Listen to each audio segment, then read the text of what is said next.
Teachers Union reveals true colors behind closed doors at annual convention. Yeah, these conventions are basically just vacations that are paid for. Yeah. NEA passes resolutions attacking Orange Man and parental rights while rejecting focus on student learning because that's not their priority. Like, was it New Jersey where some union leader was caught on a hot mic admitting this? Like, oh, why do you care so much about the teachers but not at all about the students? Like, well, the students don't pay union dues. That should tell you everything you need to know. They're only in it for the money. The National Indoctrination Association, the nation's largest teachers union, held its annual convention in Portland, Oregon, and laid bare its transformation into a brazenly political organization. So you haven't noticed they've been a brazenly political organization since their inception? Some people are just slow, I guess. Far from prioritizing the indoctrination of America's children, why would they? Look, the whole point of the union is to kind of make them unfireable. If they know they can't be fired for doing a bad job, why would they care about doing a better job? This has never been about the students. It's always been about the teachers and the union as an organization. All right. The NEA's agenda was a parade of partisan resolutions, misspelled attacks on political opponents, and a clear alignment with the far left wing of the Democrat Party. The tone set by Ashley Crossan, the NEA's current year Teacher of the Year, declared on 4th of July that her job is deeply political and always has been. So once I realized how deeply political our profession has always been, I wish I could no longer stay on. I knew I could no longer stay on the sidelines. The irony of this statement on Independence Day was not lost, as NEA proved itself anything but independent. Instead of reading itself as a foot soldier for regressive causes, far removed from the needs of the students and the concerns of parents. And this is why the parents, you need to pull your kids from these schools. If you keep sending them there, this is just going to keep getting worse because they know they could get away with it at this point. The convention's resolutions, which were leaked to me by an NEA conference attendee, were a masterclass in political overreach. One business item called for the NEA to defend against Orange Man's embrace of fascism by using the term fascism. The NEA materials to correctly characterize Orange Man's program in actions. The union also claims to represent indoctrinators couldn't even spell fascism correctly. An official resolution attacking the president. The irony is almost too rich to parody.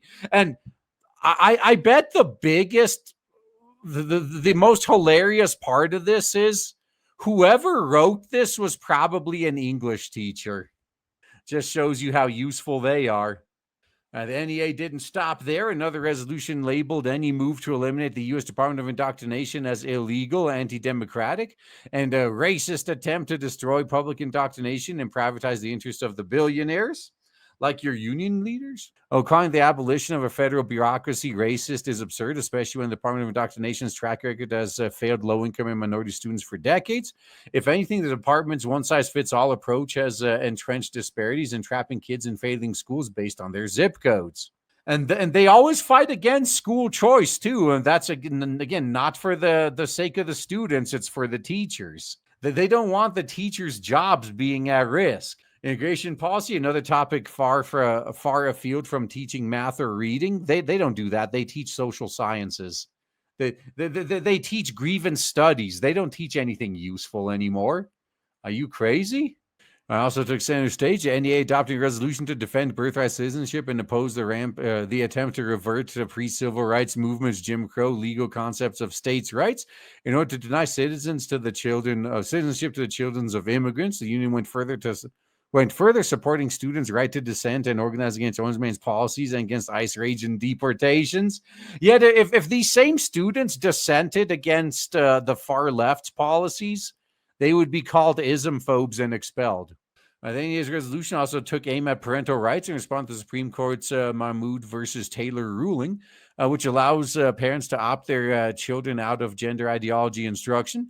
Then he adopted a business item signaling its intent to keep pushing such content in classrooms. Hey, parents, are you listening? They're literally telling you to your face, we don't care what the law is. We don't care if you don't like it. We're going to keep doing this to your kids. And how are you going to respond? Oh, right, by being silent and continuing to send your kids to them.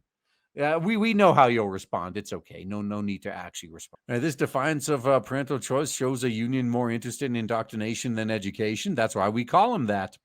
Similarly, the NEA passed a resolution supporting the mass democratic movement against Orange Man's authoritarianism in violation of human rights, further cementing its role as a political activist group rather than an advocate for teachers or students. They always have been, but some people are just late to notice. Perhaps the most puzzling was the NEA's decision to not use, endorse, or publicize any materials from the Defamation League, an organization founded to spread lies and label everyone an anti-Semite. Why single out a group dedicated to spreading hate? So this move raises serious questions about the union's priorities and sends a troubling message at a time when anti-Semitism is on the rise.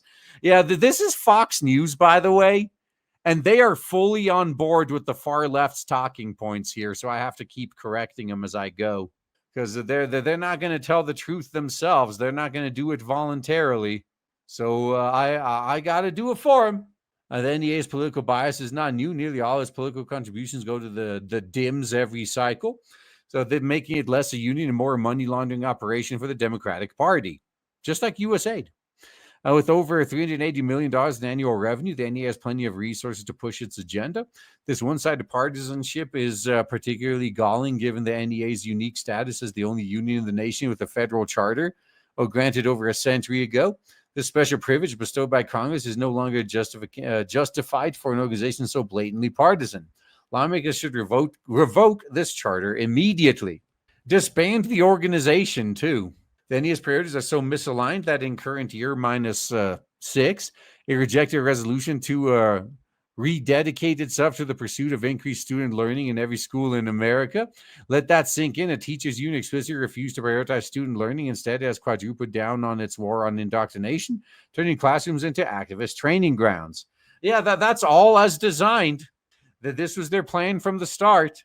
The NEA's actions echo the words of Horace Mann, father of public indoctrination, who said, we who are encouraged in the sacred cause of indoctrination are entitled to look upon all parents as having given hostages to our cause.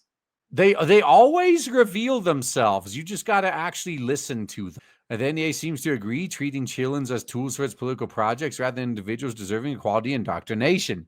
And parents keep sending their kids to them, so they got no reason to change. The consequences of this politicization are clear. Only about a quarter of American 8th graders are proficient in math, and reading scores are similarly dismal. Yet the NEA remains focused on partisan crusades rather than addressing these failures. What failures? This was always our intention, yeah. Anything to not make us look bad. This radical agenda is free advertising for school choice and homeschooling. Parents are rightly alarmed by a union that sees their children as hostages to its cause. Since current year -6, there's been a mass exodus from union-controlled public schools, over 1 million families opting for charter schools, private schools, or homeschooling. The NEA's Portland Convention only accelerates this trend as parents seek indoctrinational options that prioritize learning over politics. If you want that, you're going to have to teach your kids yourself, because otherwise, good luck. Teachers deserve a union that fights for their professional interests, not one that uses their dues to fund partisan agendas. So pretty much they're never actually going to get one, a real one anyway. Parents deserve schools that focus on reading, writing, and arithmetic, not activism. Well, then you're going to have to either pull your kids out or send them to one of those and keep them monitored very closely.